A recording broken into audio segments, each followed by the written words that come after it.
Welcome, everyone, to Stories Round the Table with Hudson and Joni. We're here to bring you tales as sweet as a glass of sweet tea on a hot summer day. From the rolling hills of Tennessee to the dusty trails of Texas, we've got stories that'll make you tap your boots and clap your hands. On our podcast, we interview amazing country songwriters and singers, sharing stories of love lost and found, of cowboys and outlaws, and of the simple joys of country living. So grab a seat, pour yourself a drink, and get ready to be transported to a world where the stars shine bright and the music never stops. Whether you're a city slicker or a country bumpkin, there's something here for everyone. So sit back, relax, and join us on a journey through the heart of America. Welcome to Stories Round the Table with Hudson and Joni. The talented Ryan Murphey. Ryan is a Grammy-nominated music producer, songwriter, guitarist, and vocalist.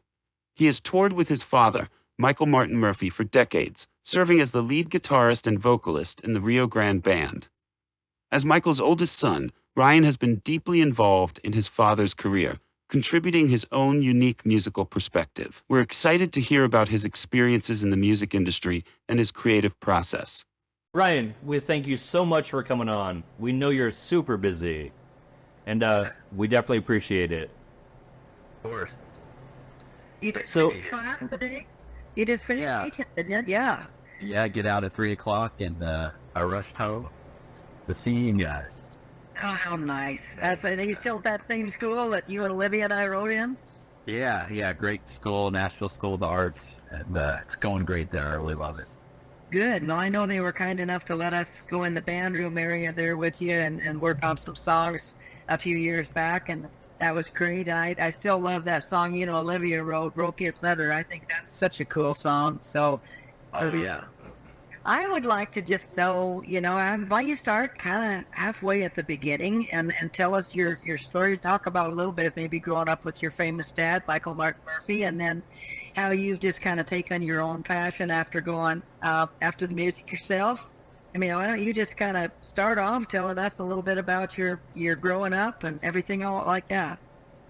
Yeah, I kind of grew up on the road during the summertime, going on the tour bus. We went all over America and Canada, just kind of watching my dad play. I guess I'd be about 6 to 8 years old then.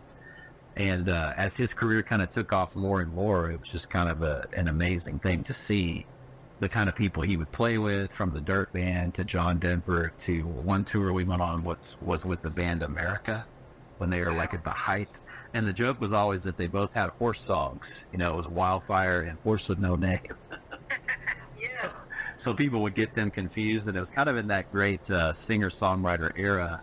So I really fell in love with that kind of music, but also country music. I really loved the Austin people that were around to where I was living during the school year, like Willie, of course, and Towns Van Zandt and Guy Clark. And, you'd hear all the stories, Jerry Jeff. Kind of followed that thread as I moved to Nashville, and that's kind of always been those sort of artists that I gravitate towards. But I also really love bluegrass. So after I got my publishing deal, I was just kind of trying to learn how to write anything, just learning how songs worked and song structures. And I ended up doing a lot of producing and recording and studio sessions, playing acoustic guitar mainly, some electric guitar. And then somewhere there along the way, I started substitute teaching when there wasn't as much studio work. And I just really loved it. It was kind of a strange thing you just fall into. I had so much fun helping kids out, and mainly was teaching English for many, many years, probably about 9 years. But then I had a friend of mine who was a great guitar teacher at the school where I worked, and he said he was going to retire, and he wanted me to take over his spot. And so that's what I did about 5 years ago, and I've been doing that ever since. So it's kind of amazing the way it's all turned out. I just really love teaching, and I love teaching guitar. And now we do a lot of songwriting at the school too, and recording. So I get to share that love as well. And So it's your way of giving back. Yeah, when I was growing up, there were so many guys and gals that were so kind to me and would take me aside and show me things. And I always thought that someday I would want to do the same, but I never thought I'd get an opportunity like this to do it every day, So it's wonderful. That's really neat. And, I think one of the coolest things I know that I've noticed with young people when I've been around them too is you can almost spot the ones pretty early on that have really got the gift, can't you? Absolutely. Yeah. And there's so many in Nashville whose parents are in the business or have played like in bands or, songwriting and producing. So they're like me. So it's kind of interesting. Like I never thought I'd meet as many people that had the same experience as I did. Like I got to work with Radney Foster's son a few years ago. And I've worked with several like pretty well-known songwriters like Amy Mayo, and Chris Lindsay's daughter goes theirs now. And so some kids are connected like that, and other kids just come out of nowhere. And like you said, they just have it. They've got that thing, Absolutely. or whatever that thing is, and it's amazing. Well, that's cool that you can kind of help them rise and get a little farther along. And yeah, I mean, I've not by any means had the chance to do like that with you, but I have noticed kids that, will get up and do something at a talent show or anything that I might be judging. And it's just so neat to see the ones that you say, now that kid's got it, and they're gonna turn into something, and then they do. Yeah. It's pretty awesome. It is. It really is. I've got to ask. So many singers wish they could grow up in your scenario, working around so many different famous people. For you, I'm sure it just seemed normal. But it did. But tell us something about that. Yeah, it like you said, it seemed normal. I guess, especially like when I was really young. As I got older, and since my parents were separated and then divorced, my mom kind of lived more, I guess, what you would call a normal life. And so that was kind of the normal part of my life too. That wasn't part of my dad's life since I never lived with him on a full-time basis. So I never really knew exactly what it was like because I didn't live in the same house as him, except for a few months out of the year. But whenever I was with him, it was just a completely different world than it was with my mom, because we were always playing shows, always going on TV, hanging out backstage. And, we go on the Grand Ole Opry, and, you'd see Merle Haggard, George Strait, and Ricky Skaggs, and they're all just like, hey, Michael, like they're buddies. And I'm sitting there going, wait a minute. So as I got to be a teenager, it got to be more and more, I guess, kind of a dichotomy of these two worlds that kind of started to really seem like, okay, this is really different. This is not normal. And that's when I started making sure that I enjoyed every moment. When I would see one of my heroes, just hanging out. Did you kind of know then too that you thought, man, I'd like to kind of be involved in this music business myself? Oh yeah, and that started really early on, and it was always guitar players that I was kind of gravitated towards in my dad's band or other people's bands. So I had this dream that I wanted to be lead guitar player, and that's kind of all I wanted to do at first. And so that ended up happening, and I played with my dad for about 8 years, like 200 days a year playing lead guitar. And then I started writing songs kind of more in my later 20s. Wow. That's have you got some, like, I don't know, just, talking about being on the Opry and seeing Hag and all those guys is pretty cool. But have you got like, just like a highlight story that you could share maybe with us that would be fun for everybody to hear? Oh yeah, like, one of the greatest highlights actually was when I was older, and my dad has always been really good friends with Lyle Lovett, and I think the interesting thing is that Lyle kind of looked up to my dad because he was in that next generation, kind of like Steve and Nancy, from Texas. Yeah. And Lyle is like, he's a real student of songwriters, so he knows everything about Texas music. But one time he invited me and my wife and my 2 daughters to see his show in Nashville. And Lyle was just the nicest guy, like, ever. He's just so gracious. And I was kind of talking to him a little bit, thinking, oh man, this is so cool. I'm sitting here talking to Lyle Lovett. I have one of those moments because I'm a huge fan of his music. I love his music. Yeah, for sure. But then he kind of kneeled down and started talking to my older daughter, and they struck up this conversation, and then they kind of went off and hung out for like half an hour or so. And I was like, wait a minute, I kind of want to talk to him, and he's talking to my daughter. Oh, wow. And it was just, it was the craziest thing. For some reason, they really hit it off. I think, you know, a lot of people don't know how to act around my daughter because she's in a wheelchair. But Lyle just got down there on her level, started talking to her, and it was so genuine. It was the most amazing thing I've ever seen. So I think like getting to know somebody in that way, that's a really well-known person, and see like, okay, yeah, this guy really is that kind and genuine, because he would spend so much time with her, and not really even want to talk about music or anything, just whatever she was into, you know. That is awesome. Oh, that makes me like Lyle all the more. I already played her. But yeah, that's great stuff. Now for a quick break. Love the stories? Want more? Head over to Stories Round the Table with HudsonandJoni.com. That's storiesroundthetable with HudsonandJoni.com. There you'll find all our past episodes, from captivating author interviews to thought-provoking discussions. Plus, get a sneak peek at upcoming shows and snag some exclusive Stories Round the Table merch. So dive in, explore, and join the conversation at Stories Round the Table with HudsonandJoni.com. Now back to the interview. And I think it kind of helps that she was named after one of his songs too, and I'm pretty sure he knew that. Yeah. Already. Well, it probably didn't hurt, but yeah. Yeah, it probably didn't hurt. Yeah. That probably greased the wheels just a little. Just a little bit, yeah.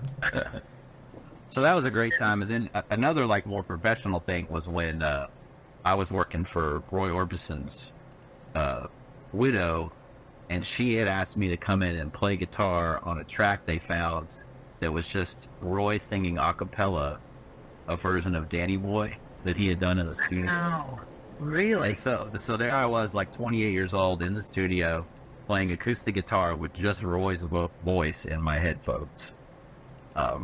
So that was like the career highlight, I would say. My God, did they never do anything with that? I mean, can other people hear it? They may have released it on, he did like an Irish album that was all Irish music. Okay. And I'm pretty sure it's out there.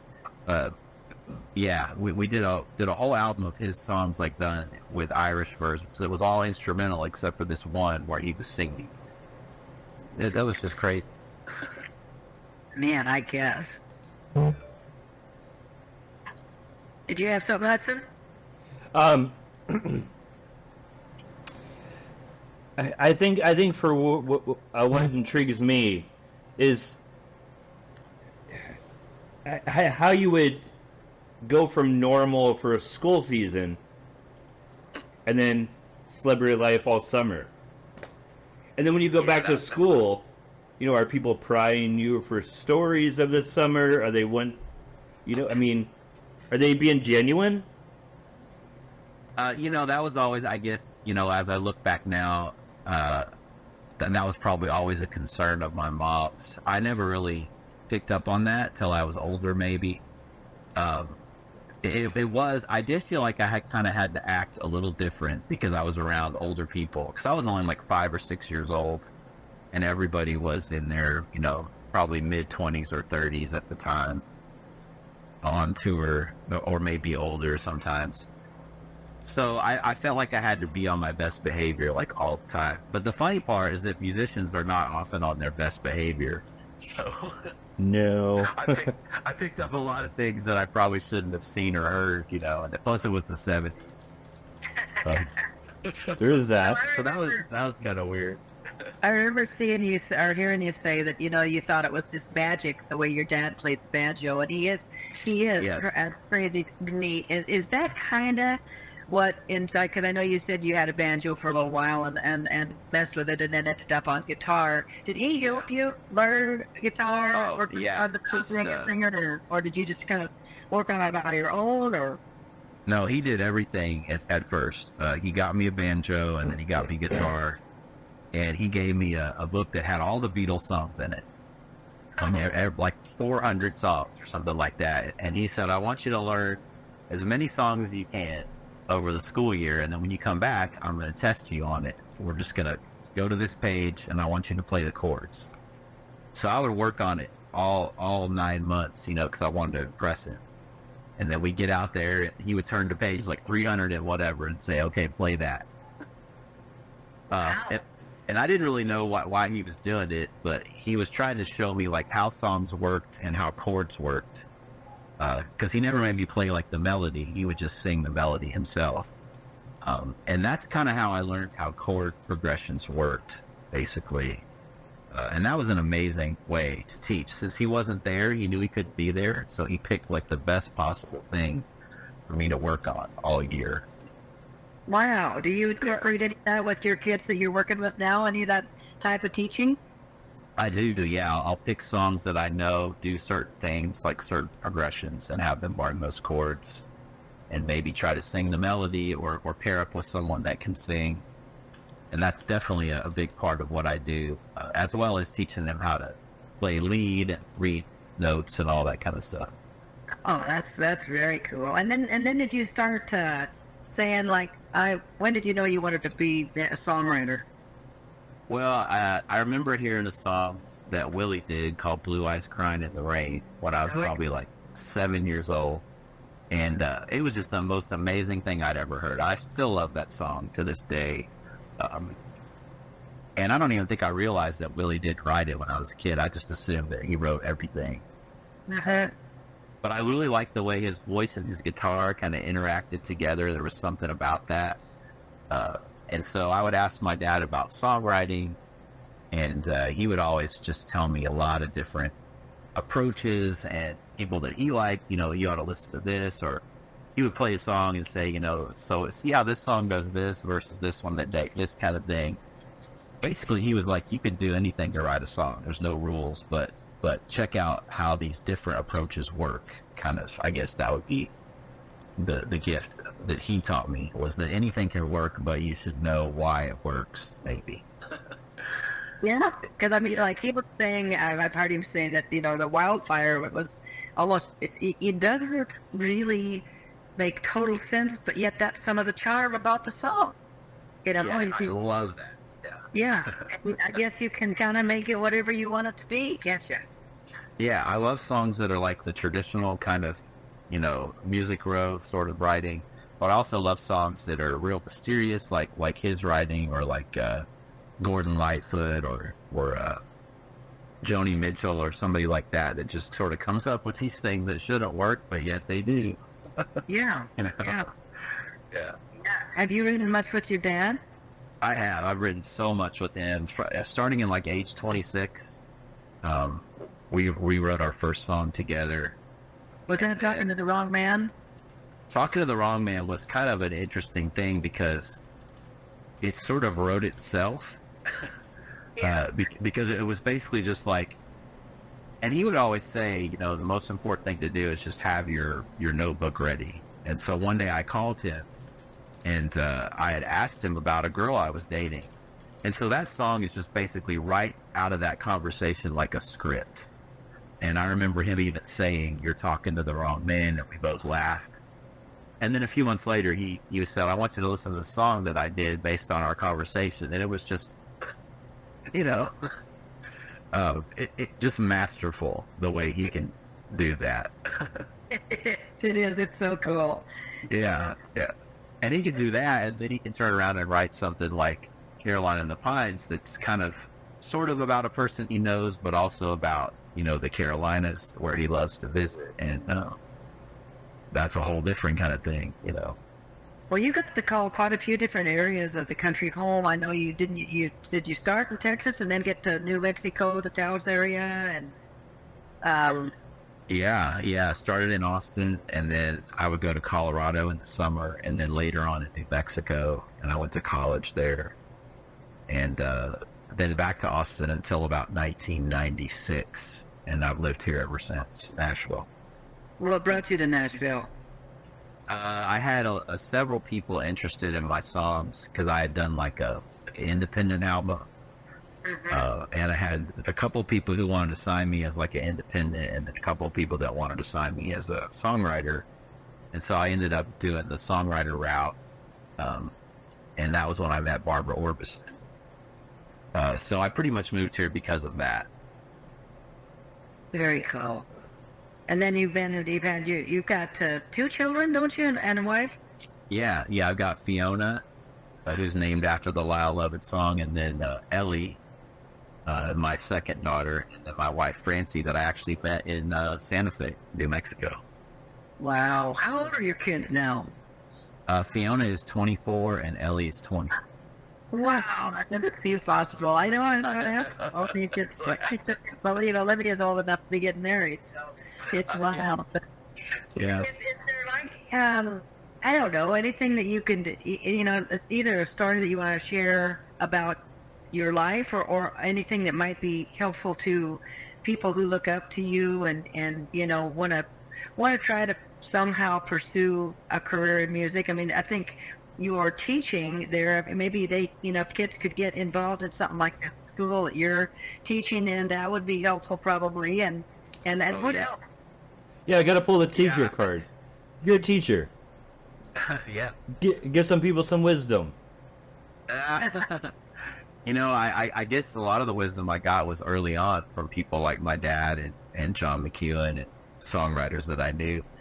And, my dad's thing was like always be ready for the moment when inspiration strikes. So he would say you should write all the time, but just really listen. So I think listening, was what he taught me. And then John McEwen, he was real adamant about that I should be practicing for hours and hours every day. Every time I would see him, because he's one of my dad's best friends, and he would say, "How many hours do you practice in a day?" He would just drive me crazy. And I would say, well, like 1, and he's like, "No, you got to do 3, at least 4, maybe 6. Oh my God. So he's like, "Next time I see you, I want you doing 3 hours a day." Okay, I'd see him in like a year. He asked me again. And so I learned, I guess that would be the other thing is you just got to get on the grind and just put in those hours, whether it's songwriting or guitar playing or whatever. It just takes so many hours to master it. Absolutely. I mean, and that's just what I guess is really good advice. Even if you didn't need to practice that much, it's the dedication and the desire, and it's to see how bad you want it. Yes. Yeah. And I think the thing that I learned from moving here, I would say, is you got to go out and hang out with people, as much as you can. And I learned that from my friend Vernell, who kind of introduced me to a lot of people when I first moved here. She was like, you should be out every night, just going to songwriters' nights, meet people. And she set me up in this really cool group that was called the Young Writers. And it was a brilliant idea. It was like 8 or 10 kind of revolving people, and we would go to each other's houses and write and play shows. And if it wasn't for that, I think I would have been real nervous to go put myself out there. But she was constantly on my case about, got to go out and play, because play more and play more. And so the coolest story I have about that was several of the people that was in that group ended up getting publishing deals or record deals. But the one that nobody ever thought anything of was a big, tall Oklahoman named Blake Shelton. And Wow. me and Blake would hang out all the time, and I always thought he was really cool and really funny. But whenever we would play, like, nobody would really react very much when he did anything. Because at the time, it was like pop country was the big thing, so it was more people like Brian White and, people like that, Colin Ray. It was like more pop, Yeah. And he was doing like real traditional country at the time. And so I guess what I learned from that is like, you got to put yourself out there, but also doesn't matter like how hard you work at it. There's always going to be that one person, like you said, that just surprises everybody. Yeah. Yeah. And that's okay. Okay. You got to, that's what he is still, is real country. And then that's why, I kind of came along during that same time too, where there was a lot of pop country, and that just wasn't me. I didn't want to be that.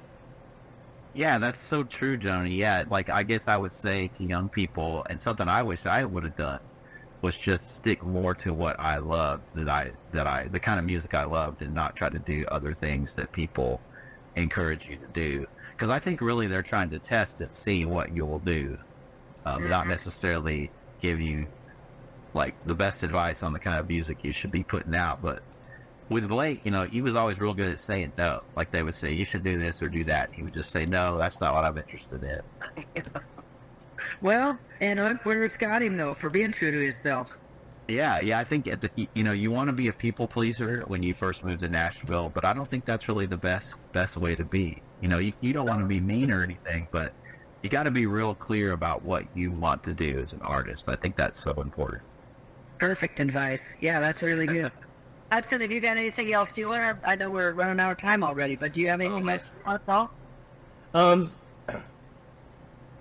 Do you still pursue a lot of in music? I know the teaching probably takes up a lot of your time. It does, yeah. It's kind of taken up more and more. But yeah, I did put out an album with my dad. That's our first duo album called Road Beyond the View. That came out 2 years ago. And yeah, we won the Western Heritage Award for that. So that was amazing. Yeah, congrats. Thank you. And then I put out a solo album around the same time called Ghost Trail. So I still put out a lot of music myself, but I've always been kind of an independent in that way, with a few exceptions here and there. I love writing with other people. Like I love writing with Olivia. I got to tell you, one of the coolest stories, Joni, is last summer, I walked into a club in Red River where Olivia was playing, and she was playing the song that we wrote like 3 years ago. Oh, and that was honestly one of the coolest moments I've ever had in my life, because I love it when people record my songs, but I've rarely heard them play them live. And she was just playing it live. She didn't know I was there. She had no idea. oh, that's so cool. What song was that? Do you remember? Yeah, it's called On My Way. Yeah, I really love it. Yeah. Oh, me too. She just did. I think that's on the last batch of stuff she just recorded at Texas Radio too for that. Yeah. Yeah. So, yeah, I love that song. It's just touches people's hearts. Yeah, and so I love kind of helping artists write songs that mean something to them. That's really important to me too. Well, how can people find your music? I mean, I know that I looked a little bit, and there's some stuff off of your dad's, information stuff. But have you got like your own? Oh yeah, follow you and everything. Sure, yeah. You can follow me on the Instagram, or you can go on Spotify or Apple or any of those YouTube streaming. I've got several albums out there. Nice. Awesome. Yeah. Well, again, I thank you so much for taking the time. Oh yeah, of course, Hudson. And the stories were awesome. Here too, because I really enjoy your music, your writing, and I'm a huge fan of your ability to play the guitar. That's for sure. So maybe those long 4 or 5 hour sessions a day. You put in. You are an amazing guitar player, amazing person. Thank you. Yeah. Oh, I appreciate it. Brian Murphy for sure. Thank you, Joni. Thank you, Hudson. Thank you so much. Take care. Okay, y'all take care. You too. Bye-bye. Bye. And now, a sneak peek into our upcoming episode with the legendary Shannon McCombs, a 2-time Hall of Fame nominee and powerhouse figure in country music radio. With decades of experience and a remarkable career spanning radio, television, and beyond, Shannon has played a pivotal role in shaping the soundscape we know and love today. From producing iconic shows like America's Opry Weekend to hosting groundbreaking programs on CMT and TNN, her impact is undeniable. As a trailblazer in the industry, Shannon has been instrumental in launching the careers of countless country music artists, providing them with a platform to showcase their talents and connect with fans. Her passion for nurturing new talent and supporting the country music community is evident in every project she undertakes. In our upcoming interview, Shannon will share behind-the-scenes stories from her illustrious career, offer insights into the evolution of country music, and discuss her ongoing commitment to preserving and promoting this beloved genre. Tune in next Thursday, November 14th at 10 a.m. Central Standard Time to hear Shannon's inspiring journey and gain a deeper appreciation for the incredible contributions she has made to the world of country music. Don't miss this exclusive interview on Stories Round the Table with Hudson and Joni. This is a Lone Star Legacy Productions